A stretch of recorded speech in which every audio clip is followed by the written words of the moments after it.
미국의 베스트셀러 작가 중에 말콤 글래드웰이라고 하는 사람이 있습니다. 우리에게는 1만 시간의 법칙이니 또 아웃라이어스라는 그런 책으로 잘 알려진 분이기도 하죠.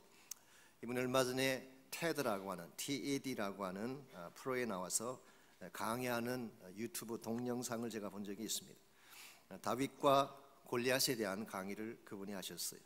물론 나중에 그것이 책으로도 발간됐습니다만은, 여러분 다윗과 골리앗의 싸움을 어떻게 보시는지요? 한마디로 말도 안 되는 그런 싸움처럼 보이지 않습니까? 우리 모두가 이렇게 잘 아는 내용이긴 하지만 사무엘상 17장에 보면은 그 싸움을 하게 된 배경과 정황이 자세히 나와 있습니다. 한 번은 블레셋 군대가 이스라엘을 침공하기 위해서 왔습니다. 이 많은 지역을 점령을 하고 소고라는 지역으로 왔을 때 사울 왕이 이스라엘 군대를 이끌고 그들을 대항하기 위해서 나갔습니다. 일반적으로 고대 사회의 전투는 이 꼴짝을 중앙에 두고 양편의 언덕에서 군사들이 대치를 해서 싸웁니다.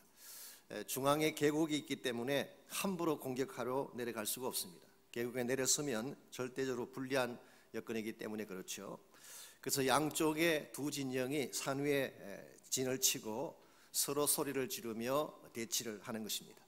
그때에 이 싸움을 빨리 끝내는 방식 중에 하나가 각 진영의 대표가 한 명씩 나와서 둘이 붙는 것입니다. 그래서 이기는 자가 승리하는 것으로. 그래서 아마 사무엘상 17장에 나오는 케이스도 동일한 경우였던 것 같습니다. 블레셋 지경에서 한 명이 나왔습니다. 골리앗이라고 하는 사람인데 굉장히 거구의 체구를 가진 그런 사람이 나왔습니다. 성경 기록에 의하면 키가 6규빗 한 뼘이 됐다고 했습니다. 계산해 보니까 2m 83cm나 되는 굉장한 거구입니다. 자이언트예요. 머리에는 노트구를 썼어요. 우리말 말하면 요강 같은 걸 하나 쓰고 나온 것입니다.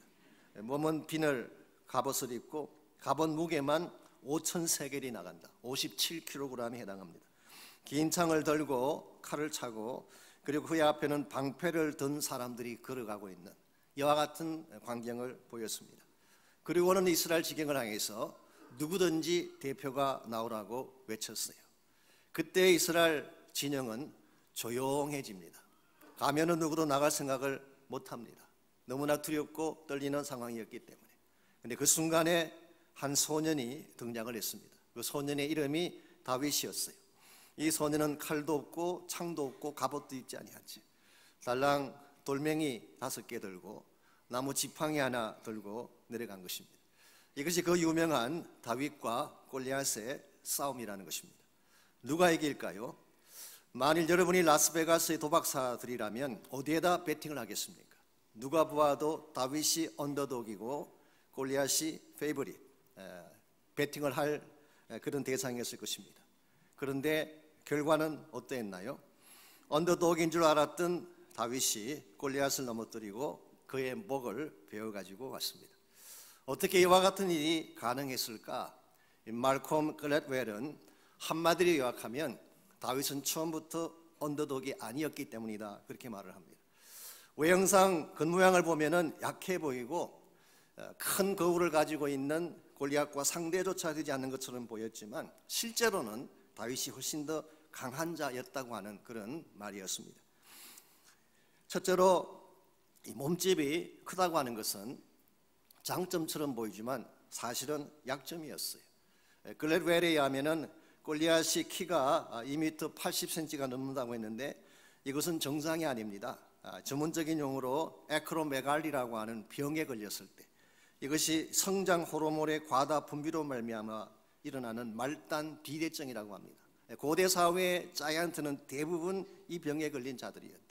그러다 보니까 몸이 느리고 뒤뚱거리고, 더구나 이런 병에 걸린 사람은 근시 아닙니다. 멀리 있는 걸 보지 못해요. 그래서 성경을 자세히 보시면은 방패 든 자들을 앞에 두었다고 하는 것은 앞을 보지 못하기 때문에 안내하기 위해서 앞쪽에 다른 군사들이 선 것입니다. 뿐만 아니라 중무장을 했다고 하는 것은 이런 전투에서는 전혀 도움이 되지 않습니다. 중무장을 했을 경우에는 둘이 같이 가까이서 붙었을 때는 그것이 효력이 있지만 다윗과 같이 몰려 떨어진 상태에서 전쟁하는 경우에는 아무 효과가 없어요. 다윗은 얼마나 지혜로운 사람입니까? 왜 그 자이언트 앞에 다가가서 전쟁하겠어요? 멀찍이 서서 돌을 던지면 되는데. 그러다 보니까 이 골리앗은 굉장히 많은 갑옷을 입고 중무장을 하고 창을 들고 왔지만 실제로는 아무 쓸모없는 무기를 가지고 이 다윗의 게임 플랜에 말려 들어간 케이스라고 할 수가 있습니다.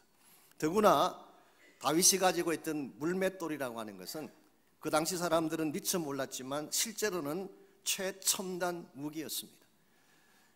일반적으로 칼이나 창이라고 하는 것은 가까이 가서 찌를 수 있는 역할밖에 못하지만 이 물맷돌은 가죽 그 줄 끝에 달아가지고 회전을 이용해서 던지는 것이기 때문에 멀리서도 던질 수가 있고 그 파워가 얼마나 센지 10m 전방에 있는 나무 판자를 뚫고 지나갈 수 있대. 또한 성경을 보면은 매끈한 돌을 골랐습니다. 왜 그랬을까요? 공기 저항력을 최대한 줄이기 위해서. 뿐만 아니라 달려가면서 던졌어요. 이 가속도를 늘리기 위해서. 이 물리학적인 원리를 잘 이용한 것입니다. F is ma잖아요. force는 질량 곱하기 가속도인데 이걸 아마 다윗이 잘 이해하고 사용한 것 같습니다. 그래서 이 글래드웰의 설명에 의하면은 다윗이 가지고 있던 그 물맷돌은 실제로는 45구경 매그넘 권총에서 나가는 총알과 같은 위력을 가지고 있다. 이와 같은 무기를 썼기 때문에 다윗은 평소에도 양떼를 지킬 때 이 무기로 사자도 죽이고 맹수도 죽였어요. 그래서 멀리 서서 그는 정확하게 이 골리앗의 이마를 향해서 이 돌을 쏘았고 결과적으로 승리하게 된 것입니다. 오늘 우리가 이 다윗과 골리앗을 생각할 때에 우리는 항상 다윗이 열세다, 다윗이 언더독이라고 생각을 했지만 말콤 글래드웰에 의하면은 다윗은 처음부터 열세가 아니었다 그런 뜻이에요. 근데 저는 그 강의를 들으면서 한 가지 말콤 글래드웰이 강구한 것을 발견했습니다. 물론 다윗이 좋은 전략을 구사했고 좋은 무기를 사용한 것도 승리의 이유이긴 하지만 그러나 그것만으로 골리앗을 이길 수 있었을까요? 성경 그렇게 기록하고 있지 않습니다. 사무엘하 7장 45절에 보면 다윗이 정말 이길 수 있었던 비결을 다음과 같이 소개합니다. 너는 칼과 창과 단창으로 내게 나오거니와 나는 만군의 여호와의 이름 곧 내가 모욕하는 이스라엘 군대의 하나님의 이름으로 너에게 나아가노라. 다윗이 가졌던 최대의 자원은 하나님의 이름이었어요. 다윗 자체는 가진 것이 부족했지만 연약한 존재에 불과했지만 하나님의 이름이라고 하는 무한한 자원과 능력을 소유했기 때문에 골리앗 아니라 골리앗의 할아버지가 와도 다윗은 이길 수가 없었던 것입니다. 오늘 여러분과 제가 살아가는 크리스찬 삶의 내용도 마찬가지입니다. 우리 자신의 외형을 보게 되면 왜소해 보이죠. 세상의 막강한 권력 앞에 서게 되면 언더독처럼 보일 수가 있습니다. 그러나 만군의 여호와 하나님이 우리와 함께 하시면 어떤 대적도 이길 수가 있습니다. 여러분과 제가 이 사실을 믿고 우리가 가진 최대의 능력의 원천이 하나님이라는 사실을 인정하고 바른 믿음으로 나아갈 때 여러분이 어떤 역경을 당하든지 어떤 위기에 처하든지 승리하고 하나님께 영광 돌릴 수가 있는 것입니다. 여러분들은 크리스찬이 된 이후로 어떤 종류의 삶을 살고 계시는지요? 패배하는 자의 삶을 살고 있는지 아니면 날마다 승리하며 축복을 향해 나아가는 삶을 살고 계시는지. 성경이 기록한 크리스찬 삶의 본질은 패배자의 삶이 아니라 승리자의 삶입니다. 어떠한 역경이나 위기가 올지라도 그것을 넘어설 수 있는 삶이 성경이 묘사하는 크리스찬 삶의 본질입니다. 어떻게 하면 여러분과 제가 이와 같이 성경이 제시하는 성자의 삶을 바르게 살아갈 수가 있을까? 오늘 가치건의 본문을 통해서 이것을 함께 정리해 보려고 합니다. 오늘 가치건의 본문에 보시면은 우리가 승리할 수밖에 없는 이유 몇 가지를 바울이 소개를 합니다. 그래서 어떤 성경학자는 오늘 본문을 영광의 계가라고 불렀어요. Triumph of Victory. 이 승리의 노래, 영광의 계가라 그렇게 이름을 붙였습니다. 그만큼 오늘 본문 속에는 승리에 대한 선포가 넘쳐나고 있기 때문입니다. 먼저 31절 말씀 보겠습니다. 그런 적 이 일에 대하여 우리가 무슨 말하리요? 만일 하나님이 우리를 위하시면 누가 우리를 대적하리요? 여기 이 일에 대하여라고 했는데 이 일이 무엇을 받는 말일까요? 물론 바로 앞절인 28절에서 30절을 받는다고 볼 수 있습니다. 우리를 부르시고 의롭다 하시고 마침내 영화롭게 하신 사건, 이것을 받는 말일 수가 있죠. 그러나 많은 성경학자들은 좀 더 이것을 넓게 봅니다. 3장, 5장, 8장 이르기까지 사도 바울이 지금까지 설명해 왔던 구원에 대한 모든 것을 받는 말로 이 일을 설명했다고 소개를 합니다.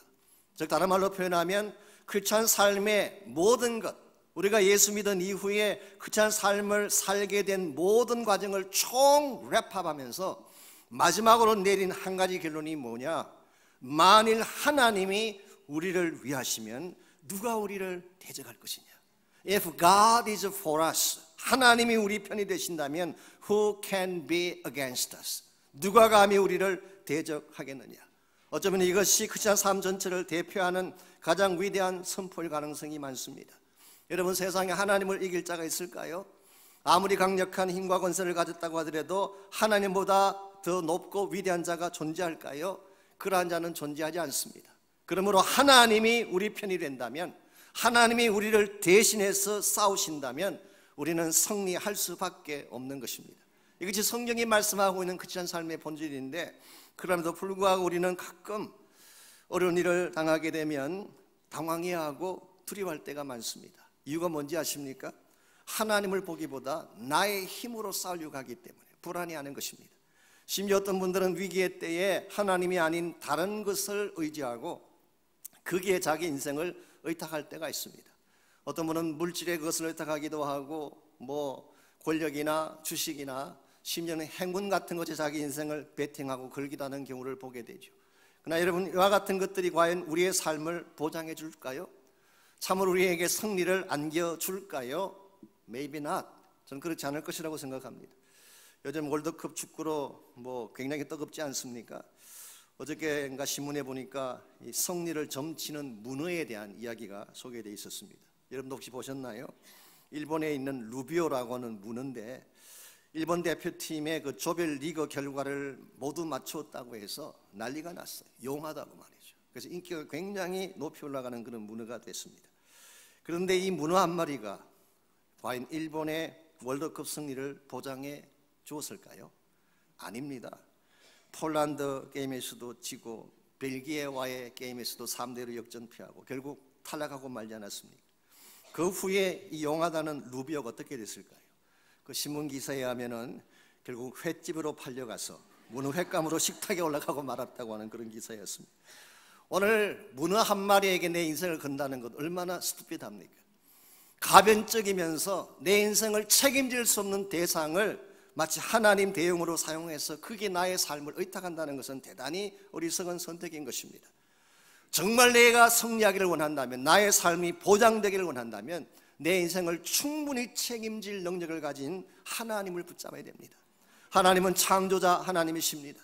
없는 것을 있게 하시는 분이 하나님이시기 때문에 모든 것을 우리에게 주실 수 있어요. 그분은 전능자이시기 때문에 모든 불가능을 가능케 하실 수 있습니다. 하나님은 무소부지하시기 때문에 omnipresence, 어디나 계신 하나님이시기 때문에 어떤 상황, 어떤 케이스든지 달려와 여러분을 도우실 수가 있어요. 무엇보다 하나님은 우리를 지극히 사랑하시는 하나님이시기 때문에 그 어떤 희생을 감수하고서라도 여러분을 도와주시고 여러분을 책임져서 성립케 하시는 분이 하나님이십니다. 그러므로 이 하나님이 If God is for us, 이 하나님이 우리를 위하신다면 Who can be against us? 과연 누가 우리를 대적할 수가 있을까? 이게 사실은 성경이 제시하는 크리스찬 삶의 본래적 모습입니다. 여러분 인생 가운데도 여러 가지 많은 문제가 일어날 수가 있고 위기가 찾아올 것입니다. 그러나 어떠한 위기가 오든지 흔들리지 아니하고 승리하려면 하나님이 우리를 위하시면 누가 우리를 대적하리요? 이 고백과 선포를 갖고 하나님께로 나아가야 됩니다. 이와 같이 하나님을 신뢰하고 하나님께로 나아가게 되면 하나님은 무엇을 통해 우리에게 승리를 안겨주실까요? 오늘 본문에 보시면은 우리가 그리스도 안에서 승리를 보장받을 수 있는 세 가지 근거가 오늘 본문에 기록되어 있습니다. 이것은 하나씩 우리가 나누어 보면 어떤 상황에서도 승리를 확신할 수 있는 이유를 깨달을 수가 있습니다. 첫 번째로 우리가 승리를 확신할 수 있는 첫 번째 이유는 하나님이 주시는 아낌없는 선물 때문이에요. 아낌없는 선물 때문에 우리는 승리할 수가 있습니다. 32절을 보시면은 누구도 우리를 대적할 수 없는 첫 번째 근거로서 다음과 같은 말씀을 기록합니다. 자기 아들을 아끼지 아니하시고 우리 모든 사람을 위하여 내주시니가 어찌 그 아들과 함께 모든 것을 우리에게 주시지 아니하겠느냐. 자기 아들을 아끼지 않고 내어주신 이가, 즉 하나님은 여러분과 저를 위해서 자신의 하나밖에 없는 독자 예수도 아끼지 않고 주셨어요. 하나님이 독자 예수를 주셨다고 하는 것은 쉽게 표현하면 하나님이 가지신 모든 걸 다 주셨다는 뜻이에요.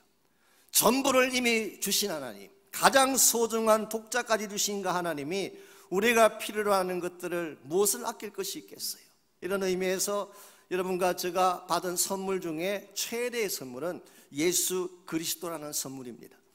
예수 그리스도 안에 우리가 필요로 하는 모든 것들이 이미 다 들어있기 때문에 그분 안에 생명이 있습니다. 그분 안에 평안이 있죠. 그분 안에 참된 기쁨이 있고 그분 안에 진정한 소망이 있습니다. 그분 안에 들어가야지 미래를 볼 수 있고 영혼을 볼 수 있게 됩니다. 뿐만 아니라 우리 현실 삶에 필요한 모든 자원들도 예수 그리스도 안에 다 들어있습니다. 무엇보다도 예수님은 여러분과 저에게 성령이라고 하는 선물을 안겨주셔서 어떠한 환경 가운데 처할지라도 성령의 권세와 능력으로 살게 해주셨어요. 그러므로 우리가 이미 우리에게 주어진 하나님의 위대한 선물이 우리의 소유인 것을 확인하고 그것을 누리기만 한다면 우리는 반드시 승리하게 되어 있는 것입니다. 그러므로 여러분 자신을 너무 과소평가하지 마십시오. 하나님 여러분을 너무 귀히 여기셔서 하나님의 가장 소중한 기프트를 이미 주신 존재이기 때문에, 그럼에도 불구하고 많은 그리스도인들이 세상을 기웃거리는 것을 볼 때가 있어요. 여기 가면 뭘 얻을 수 있을까? 저기 가면 무엇을 얻을 수 있을까? 마치 거지처럼 세상을 기웃기웃거리는 경우를 볼 수가 있는데, 여러분 그렇게 살 이유가 없습니다. 이미 하나님의 선물을 가진 자들이기 때문에 여러분이 지금이라도 기도로 그것을 사용하기만 하면 창대한 힘을 얻을 수 있기 때문에, 하나님께 나아가 이것을 클레임하기만 하면 여러분의 모든 삶이 해결될 수가 있기 때문에, 그러므로 세상을 기웃거리지 말고 예수 그리스도 안에서 이 권리를 사용하시는 여러분 되시기 바랍니다. 그때에 우리는 다른 것 같지 아니해도 행복자가 될 수가 있고 어떤 어려운 역경 속에서도 불평불만하지 아니하고 하나님 영광 위에 살 수가 있는 것입니다. 이와 같이 우리가 승리를 확신할 수 있는 첫 번째 이유는 하나님이 이미 주신 선물 때문입니다. 두 번째 이유는 그리스도를 통해 우리에게 주신 완전하신 중보 때문에, 우리는 승리를 확신할 수가 있습니다. 오늘 본문을 보시면은 사도 바울은 세 가지의 질문을 던집니다. 반문이라고 해야지 아마 떠오를 것입니다. 아주 바울 스신의 티피컬한 특징 중에 하나가 반문을 통하여서 자기의 강조하고 싶은 부분을 강조하는 것, 이게 바울의 기록한 서신의 특징 중에 하나입니다. 33절에 보시면 누가 고발하리요? 라고 반문했습니다. 34절에서는 누가 정죄하리요? 라고 반문했습니다. 35절에서는 누가 끊으리요? 라고 반문했습니다. 이 세 가지 중에 두 개는 당시 유대인들이 흔히 제기하던 질문을 바울이 그대로 옮겨 적은 것입니다. 고발한다 혹은 옛날 성경에는 송사한다 그렇게 번역을 했는데요, 이것은 accusation을 말합니다. 이것은 법적 용어입니다. 우리가 뭘 잘못했을 때 재판장 앞에 끌려가게 되면 검사가 우리를 accusing하죠. 그것을 고발한다, 송사한다 그렇게 표현한 것입니다. 그래서 이 prosecutor, 이 검사는 우리의 모든 허물과 죄를 다 끄집어내어서 고발하는 일을 해요. 그러므로 이것은 maybe 율법을 의미할 수도 있고 혹은 사탄을 의미할 수도 있습니다. 율법은 여러분과 저를 고발하는 역할을 합니다. 우리가 죄지은 것을 다 낱낱이 고발하는, 혹은 사탄이라고 하는 존재도 원래 이름 뜻 자체가 참소자 아닙니까? accusing하는 것이 그의 전문이에요. 그러므로 사탄은 여러분과 저를 계속해서 고발할 수가 있죠. 이와 같이 우리의 허물과 우리의 잘못됨을 고발한 후에 그 결과로 주어지는 것이 정죄예요. 정죄라고 하는 것은 재판장이 verdict, 판결을 내리는 것입니다. You are guilty, 너는 죄인이다, 그렇게 정죄하는 것입니다. 자, 이와 같이 율법이 우리를 고발하고 악한 마귀 사탄이 우리를 고발하고 어떻게 하든지 우리를 사형 선고시키려고 정죄를 하는데, 오늘 본문에서 바울은 누구도 우리를 고발할 수가 없고 누구도 우리를 정죄할 수 없다고 선포를 내립니다. 여러분 그 근거가 무엇일까요? 33절 34절이 그 근거를 우리에게 소개합니다. 먼저 33절 말씀 봅니다. 누가 능히 하나님께서 택하신 자들을 고발하리요 의롭다 하시니는 하나님이시니. 하나님이 재판장이 되십니다. 악한 마귀 사탄이 와서 예를 들면 박성근이가 악한 놈이다, 나쁜 놈이다 그렇게 와서 어큐징을 해요. 어큐징을 하는데 하나님께서 저를 아니다, 의로운 자다 그렇게 선포하신대요. 분명히 제가 죄도 짓고 잘못도 많이 했는데 You are not guilty, 너는 죄인이 아니다, 의롭다 그렇게 선포를 해주세요. 이유가 뭘까요? 34절에 보시면 그 이유가 나와 있습니다. 누가 정죄하리요? 죽으실 뿐 아니라 다시 살아나신 이는 그리스도 예수시니 그는 하나님 우편에 계신 자요 우리를 위하여 간구하시는 자이시니라. 여기에 예수님의 중보 사역이 잘 나와 있습니다. 오늘 여러분과 제가 고발당하지 않고 여러분과 제가 정죄에 이르지 않는 근본 이유는 예수 그리스도께서 중보자가 되셨기 때문이에요. 이 중보자라고 하는 것 혹은 중보라고 하는 것은 인터세션, 이것은 중간에 들어가 돕는다는 뜻입니다. 하나님과 우리 사이가 갈라져 있어요. 원수된 관계가 됐습니다. 우리의 죄악 때문에. 그때에 예수님께서 하나님과 우리 사이에 들어가셔서 중보자가 되셔서 하나님 앞에 우리를 바로 서게 하신 것입니다. 무엇을 통해서? 십자가와 부활을 통해서. 이게 예수님께서 하신 원천적인 사역이죠. 우리 모두는 죄를 지었기 때문에 죽음 마땅한 것입니다. 우리 모두는 지옥 가야 마땅한 것입니다. 하나님과의 관계가 단절되어지고 하나님과 원수된 여러분과 저였는데 예수님이 중간에 들어가셔서 여러분과 저가 지불해야 될 모든 대가를 대신 지불해 주심으로 우리가 정죄받지 않도록, 고발당하지 않도록 도와주신 것입니다. 그래서 디모데전서 2장 5절은 중보자가 한 분밖에 없다고 했어요. 바로 그분이 인간의 몸을 입고 오신 예수 그리스도라고 표현을 했습니다. 예수님 한 분만이 하나님과 우리 사이를 연결시켜주는 mediator, 중보자가 되는 것입니다. 언젠가 저희 교회에서 중보기도 축제를 했더니 이 말씀을 갖고 오셔가지고 중보기도 축제라는 말이 털렸다고, 예수님 한 분만이 중보자이신데 감히 우리가 어떻게 중보를 합니까? 그렇게 말씀하는 분이 계셨어요. 일리가 있는 말이긴 하지만 사실은 그런 뜻이 아닙니다. 여기서 중보자라는 이 번역한 이 단어는 mediator라는 뜻이에요. 하나님과 우리 사이의 구원의 중보자는 예수님 한 분밖에 없어요. 그렇지만 하나님께 나아가서 대신 기도하고 중보하는 것은 아브라함부터 시작해서 많은 분들이 있습니다. 그러므로 너무 그렇게까지 따질 필요는 없는 것입니다. 오히려 예수님이 구원의 중보자가 되셔서 하나님과 우리 사이를 연결시켜 주신 것. 요한일서 2장 1절에서는 이 예수님의 역할을 대언자라고 표현하기도 했습니다. 헬라말로 파라클레토스라는 단어, 성령님을 표현할 때 이 단어가 사용됐지만 사실은 예수님을 표현할 때 파라클레토스가 사용됐습니다. 영어로 번역을 하면은 advocate, 변호사라는 뜻이에요. defending attorney라고 하는 뜻입니다. 예를 들어서 하늘 법정에서 재판장이신 하나님이 계시는데 마귀가 와서 혹은 율법을 던 자가 와서 우리를 고발합니다. 이 사람은 옛날 이런 죄를 지었고 저런 죄를 지었고 이와 이와 같은 악한 일을 했기 때문에 사형 선고를 받아야 합니다. 그때 우리의 디펜딩 어토니이신 예수님이 등장하셔서 말합니다. 맞다, 이 사람은 악한 자다, 이런 잘못도 했고 저런 잘못도 했다, 그러므로 이 잘못을 범한 자는 지옥 가는 게 마땅하다. 그러나 내가 이 사람이 지불해야 될 모든 대가를 회복했어, 그러므로 이 사람은 무죄야 라고 해주시는 분이 바로 advocate, defending attorney가 되는 것입니다. 이거 예수님께서 여러분과 저를 위해 하신 중보 사역이에요. 이 예수님의 중보 사역 때문에 우리가 중죄에 이르지 아니하고 심판받지 아니하고 하나님 앞에 담대하게 나아갈 수 있는 권리를 얻게 된 것입니다.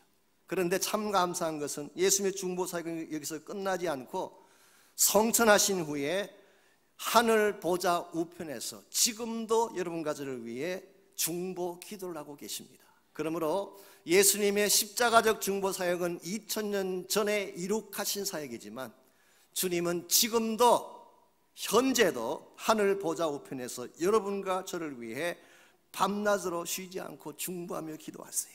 이게 얼마나 놀라운 축복인지요. 지난 주간에는 제가 성령의 중보 기도에 대해서 말씀드렸죠. 성령은 우리 안에 오셔서 나의 영과 더불어 탄식함으로 간구한다고 말씀드렸는데, 오늘 본문에서는 예수 그리스도께서 하늘 보좌 곁에서 중보하는 것을 말합니다.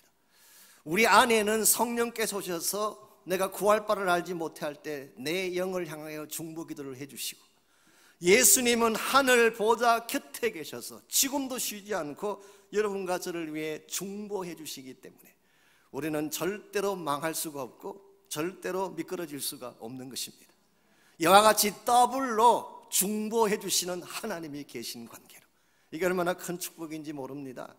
인간 중보자는 때때로 피곤하기도 하고 잊어버리기도 하고 주무시기도 하고 졸기도 하는 것입니다. 그런데 예수님은 절대 주무시는 법이 없어요. 24시간 밤낮으로 365일 쉬지 않고 기도하시고 여러분의 모든 일거슬투적을 다 바라보고 계시기 때문에 여러분이 설사 잘못된 길로 가서 미끄러질지라도 여러분은 아주 망할 수는 없는 존재입니다. 그래서 아무리 타락해서 탕자가 되어도 반드시 다시 돌아오게 되어 있어요. 그 이유가 뭔지 아십니까? 쉬지 않고 기도하시는 예수님의 중보 기도 때문이에요. 이것이 여러분과 저를 붙들고 있는 능력이 되는 것입니다. 예수님의 중보 사역 때문에 우리는 죄악의 문제에 대해서도 승리할 수가 있었고 현재적인 삶도 이길 수 있는 힘을 얻게 된 것, 이게 오늘 성경이 밝히고 있는 승리 확신의 두 번째 베이시스입니다. 우리는 가끔 우리 자신을 볼 때에 실망할 때가 있습니다. 내가 나를 봐도 너무 비참해 보이고 가치가 없어 보이고 나 같은 게 무슨 가치가 있을까? 내 인생은 다 끝났는데 이런 마음으로 포기하고 싶을 때가 있죠. 그러나 여러분은 여러분 자신을 포기할지라도 주님은 여러분을 결코 포기하지 않습니다. 지금도 여러분 위해 기도하고 계세요.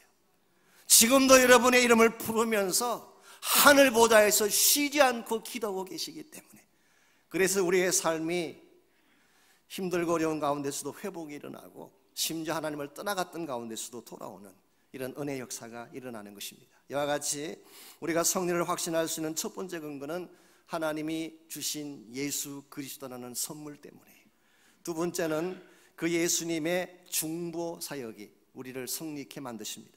마지막 세 번째로 성리를 확신할 수 있는 근거가 끊지 못할 사랑 때문입니다. 35절을 보십시오. 바울이 말하는 세 번째 반문이 이렇게 기록되어 있습니다. 누가 우리를 그리스도의 사랑에서 끊으리요 그랬어요.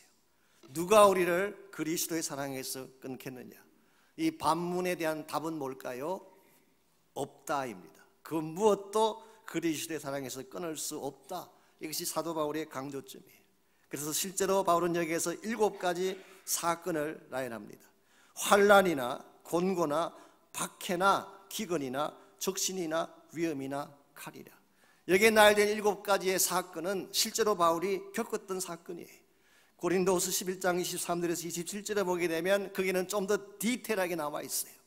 풍랑만 나고 먹지 못하고 굶주리고 태장을 두들겨 맞고 그 모든 디테일한 내용들이 나와 있지만 그것을 다 간단하게 요약해서 환난도 곤고도 박해도 기근도, 기근은 굶주림을 말합니다.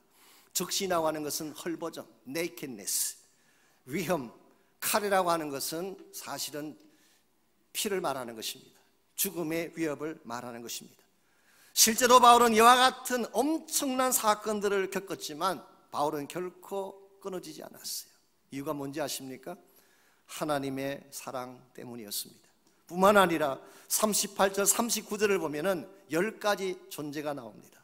이 10가지 존재는 우리가 상상할 수 있는 모든 존재를 말하는데 이것마저도 그리스도 예수 안에 있는 하나님의 사랑에서 끊을 수 없다. 사망도 끊을 수가 없고 생명도 끊을 수가 없고 천사나 권세자들이나 현재일이나 장래일이나 능력이나 높은 곳에 있는 것, 깊은 곳에 있는 것, 하늘에 있는 것, 땅 아래에 있는 것, 어떠한 피조물도 그리스도 예수 안에 있는 하나님의 사랑에서 끊을 수 없느니라.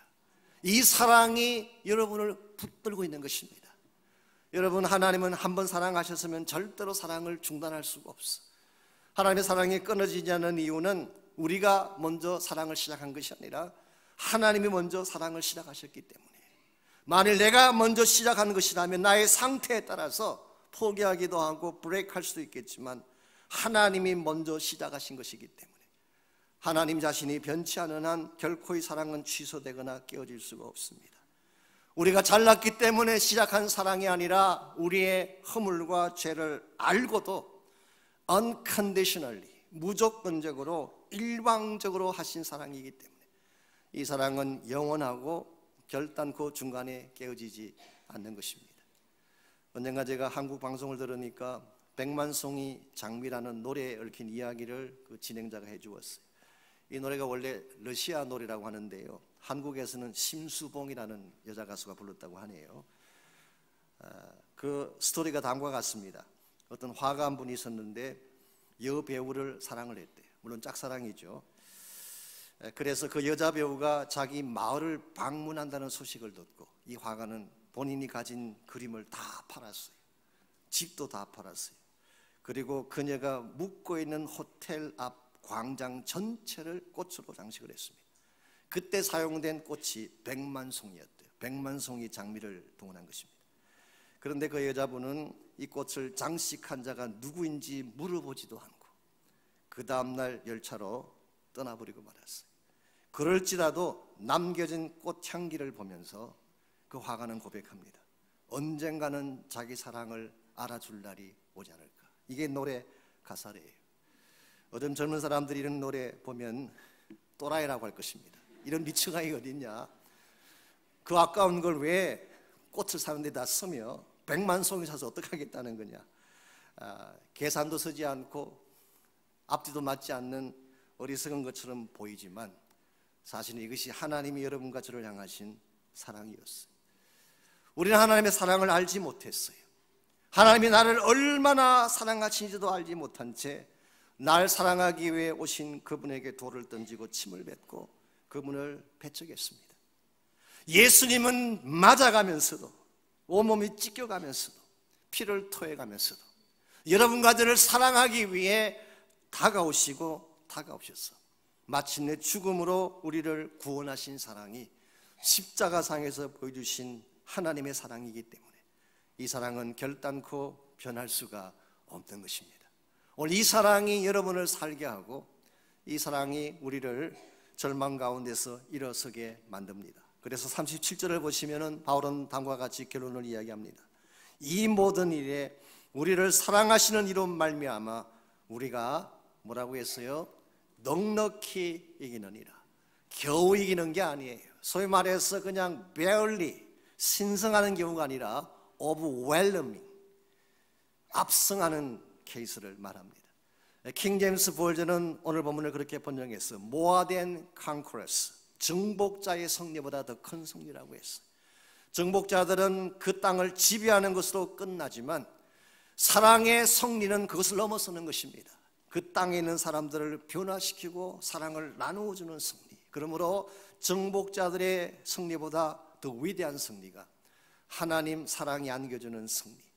랜스키라고 하는 주석가는 오늘 이 사랑을 The most brilliant victory, 가장 찬란하고 영광된 승리라고 표현하기도 했어요. 하나님은 여러분과 저에게 이 사랑을 통해서 승리하게 하십니다.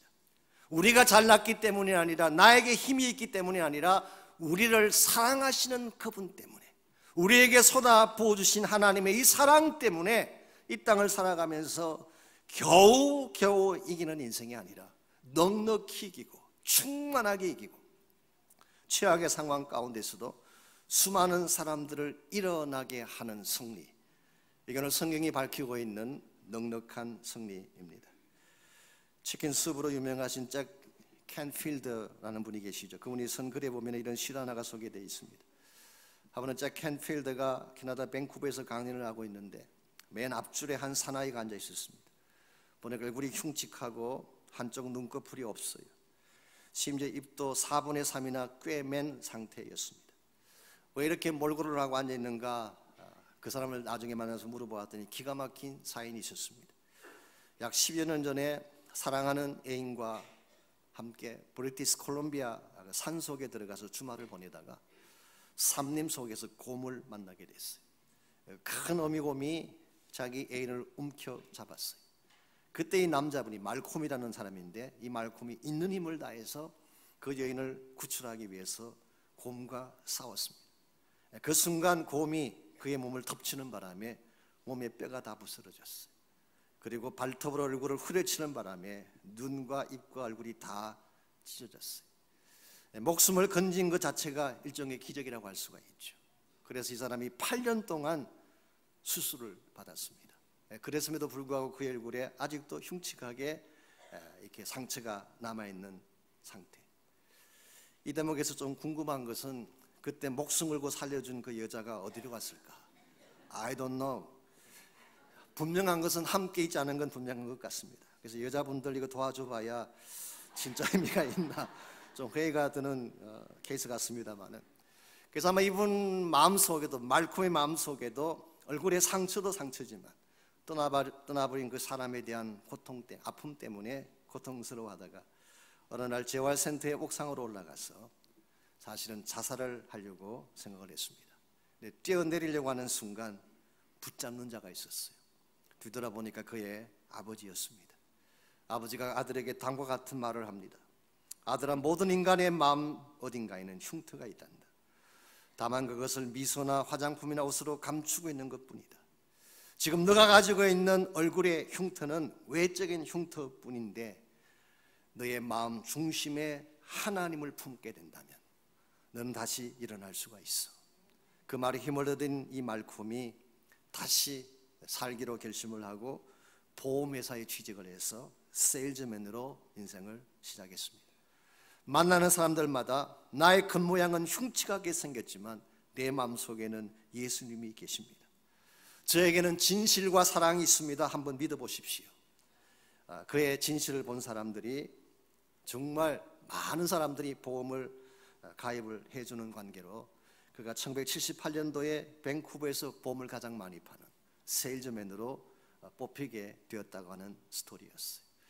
우리 인생 가운데에 예기치 않는 고난이 찾아올 수 있습니다. 나의 온몸이 다 부스러지고 얼굴이 흉측하게 변하는, 누가 봐도 회복이 불가능해 보이는 이와 같은 상태에 우리가 처할 수가 있습니다.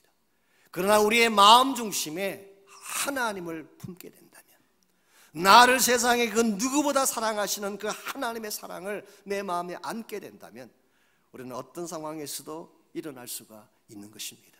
이것이 성경이 말하고 있는 크리스찬 삶이에요.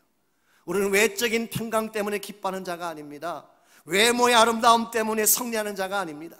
내 안에 오신 하나님 때문에, 세상의 어떠한 존재보다 나를 가장 사랑하시는 그분의 사랑 때문에, 나 하나 때문에 온 세상을 가진 것처럼 기뻐하시는 그분의 사랑 때문에 나를 위해서라면 무엇이든 희생할 용의가 있는, 무엇이든 다 줄 용의가 있는 하늘 아버지의 사랑 때문에 우리가 다시 일어서게 되는 것입니다.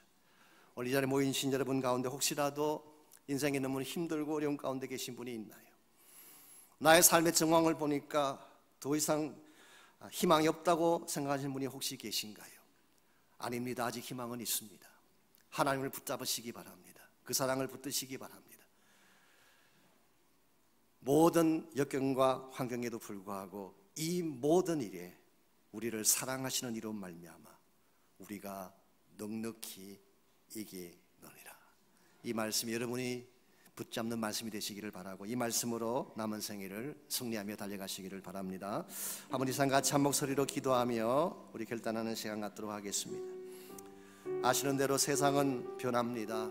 우리 가진 것들도 다 변하고, 또 세상의 모든 일이라고 하는 것은 나의 뜻대로 나의 마음대로 되지가 않습니다. 이 척박하고 험악한 세대 가운데서 우리가 넘어지지 않고 쓰러지지 않고 살 수 있는 유일한 한 가지 길은 날 사랑하시는 하나님을 붙잡는 것입니다. 이 시간 여러분 마음속에 아직도 하나님을 만나지 못한 분이 계신다면 마음의 문을 열고 예수 그리스도를 초청하는 기도 꼭 하시기 바랍니다. 주님 만날 때 살 수 있습니다. 주님 만날 때 회복이 가능합니다. 주님 만날 때 진정한 평화와 기쁨을 향해 달려갈 수가 있기 때문에 예수 그리스도를 여러분 마음의 중심에 영접하고 그분을 붙잡는 결단의 기도 꼭 드리시기를 바랍니다. 또한 혹시 여러분 가정이나 삶의 터전 가운데에 너무나 힘들고 어려워서 포기하려는 분이 혹시 계신다면 하나님이 여러분을 포기하지 않았기 때문에 그 사랑을 붙잡고 지금도 여러분을 향해 기도하시는 그분의 중보 기도를 의지하고 하나님께로 나오는 시간이 있기를 바랍니다. 우리 시간에 한 목소리로 우리 결단의 기도, 헌신의 기도 함께 드리겠습니다. 하나님.